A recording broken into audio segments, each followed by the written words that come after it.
This section is obviously overdubbed, and what we're going to talk about in the first section here is that there is an absolute reason that the end of Chinte has these hops that go off on a diagonal and backwards position, off to the right. We're not going to talk about the entry technique or the irimiwaza. All we're going to do is get right into the meat and potatoes of the application. So I've gotten the arm, and I'm going to put it up next to my neck, and then I'm going to grab my hands and rotate the arm over so that the anatomy that I'm attacking is the tricep tendon and the olecranon process. Squeeze my hands together, keep my elbows in. Now I've created this lever, and I'm going to start to apply pressure downward with my hands. As if I walk backwards, it's very easy for him to walk backwards with me. So I've got to make sure that I step off to the side and down, and you'll see his body weight dropping. So the anatomy here, his arm is abducted, abducted. It's also transversely abducted and internally rotated, so that I make the supraspinatus muscle weak, and also the glenohumeral joint is much weaker in this position. So as I do that, I bring him over and down. Now, if you look here,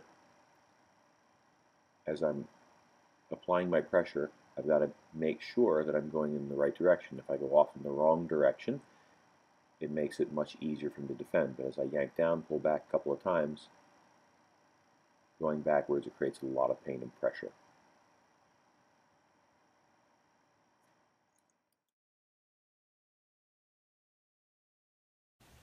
Second application, I've come underneath, and let's say this fails.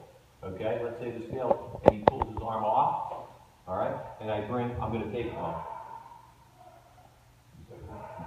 Say I'm not able to get this arm over.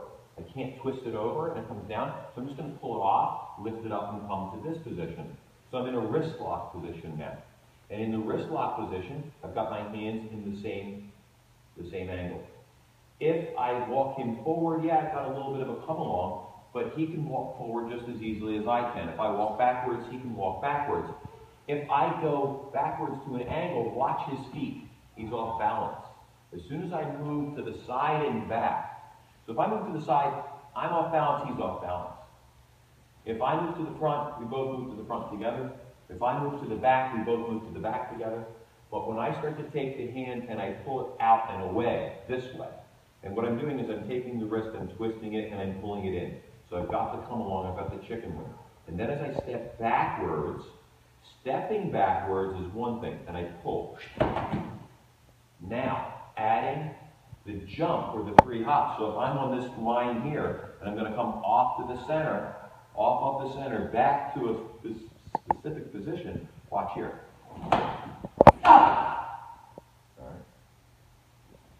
And so going back on an angle increases the torque tremendously. If I were to jump and pull this down, it would increase the force that much more, because force equals mass times acceleration, and it's my body weight and gravity pulling me down, applying pressure down onto the wrist.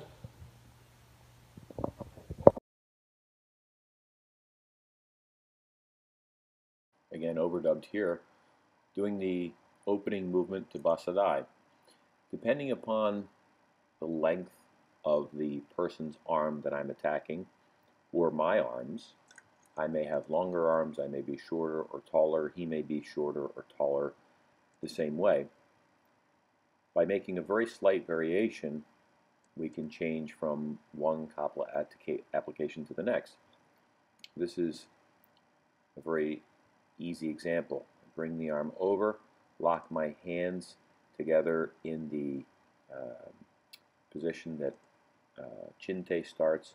I realize, okay, I'm going to bring my arms down and lock the arm, creating a reverse armbar position against my body.